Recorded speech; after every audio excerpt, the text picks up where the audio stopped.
లాగా ఎంత సక్కగున్నావే లక్ష్మి ఎంత సక్కగున్నావే సింతా చెట్టు ఎక్కి సిగురు కొయ్యబోతే చేతికి అందిన సందమామలాగా ఎంత సక్కగున్నావే లక్ష్మి ఎంత సక్కగున్నావే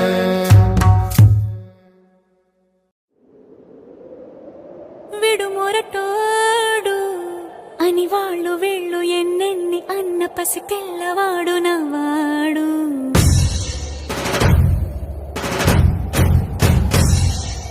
విడుముండోడు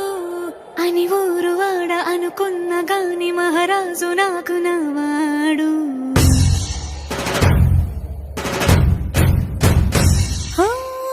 మాట పెడుసైనా మనసులో రాయిలా ఉన్నవాడిలోన దేవుడెవరికి తెలుసును